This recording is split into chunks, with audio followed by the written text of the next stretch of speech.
So after one of the most memorable Board of Education meetings of all time in West New York, we're joined with Superintendent of Schools John Fauta. Mr. Fauta, thank you for granting me this interview. So first of all, let's go back to the beginning about, I think it was roughly 3 weeks ago when this report came out.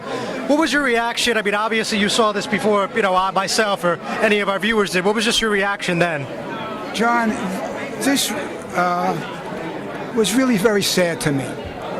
This should have never happened this way.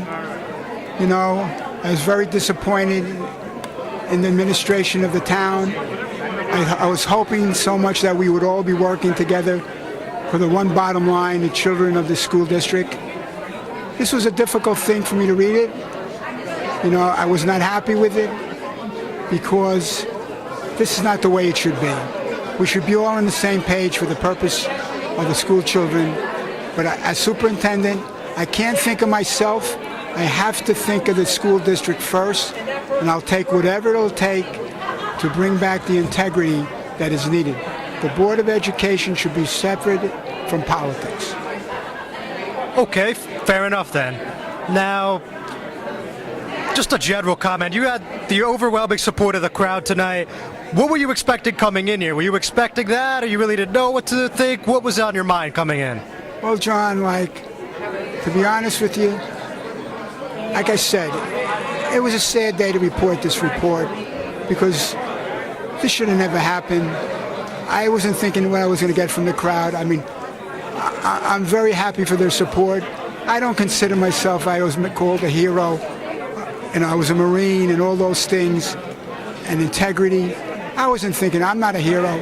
I just want to do my job as superintendent, and I'll do whatever it takes to do that. That's the thing. I need to move forward for the best interest of these children. I cannot violate the policies of the Department of Education, and that's why I want to put forward what is in the best interest of this school district. Now, in the beginning, the board seemed a little hesitant to get the report out there. At least that was my take. And I know that you told the crowd then, if they're not going to come out in a half hour, I'll come out and read it. Prior to that, do you believe or do you know if they were going to come out? No. I mean, that was maybe a little premature. The board, when we went into executive session, did say that we're going to get this done in a half hour and we're going to go out there and face the crowd. So I apologize for that, but I wanted to calm the crowd down. My fear was if we took too long, the crowd would instigate the crowd and make things worse. So that's why it was my way of calming them down to say I will be out to give the report if it takes too long. But in all fairness, they did not prolong the executive session because you can't really talk about the report before the report is given. All right, fair enough. Now, Mayor Felix Roque and the spokesman Paulo Fonseca have told me various media outlets, Hudson County TV, Politicker, NJ, NJ.com, etc., that at the end of the day, the superintendent does the hirings and they're basically washing their hands of this report. So what's your reaction to that? Well, I make the recommendations to hire, and I make the recommendations to terminate. The board has to approve those recommendations that I make. I was receiving a lot of pressure to do a lot of those things, which I withstood the barrage. I did not fire anybody. But again, you must understand, according to how it works, the superintendent recommends, the board must approve all my recommendations. Okay.